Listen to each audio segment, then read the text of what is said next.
প্রিয় ভাইরা, সহিহ মুসলিমের একটা হাদিসে এসেছে যে আল্লাহ তাআলা কিয়ামতের ময়দানে বনি আদমকে ডেকে কি বলবেন, দেখেন খুব মজার হাদিস।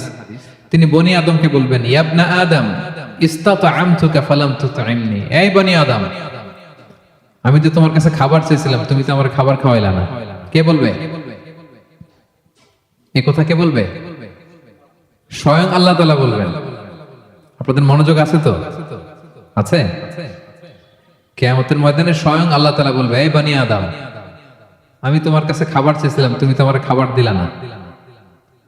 এই কথা শুনলে হুঁশ থাকবে মানুষের? মানুষ বলবে তখন, ইয়া রাব্বি কাইফা উতঈমুক, হে আল্লাহ, আমি আপনার কিভাবে খাওয়াবো? ওয়া আনতা রাব্বুল আলামিন, আপনি তো রব্বুল আলামিন, আপনারে আবার খাবার খাওয়াবো কিভাবে?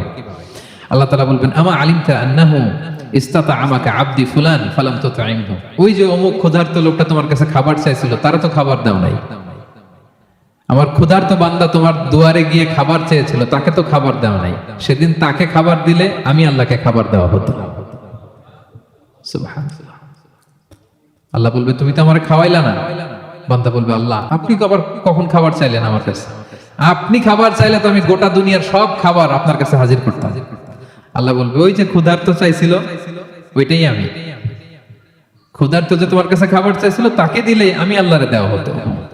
সম্মানিত সুধী, আমরা যেন ক্ষুধার্তের মুখে খাবার তুলে দেই, আমরা যেন খাদ্য সংকটের কারণ না হয়, খাদ্য সংকট দূর করার যেন আমরা অগ্রসেনানী ভূমিকা পালন করি। আমরা যেন খাবার পৌঁছে দেই মানুষের হাতে হাতে, ঘরে ঘরে।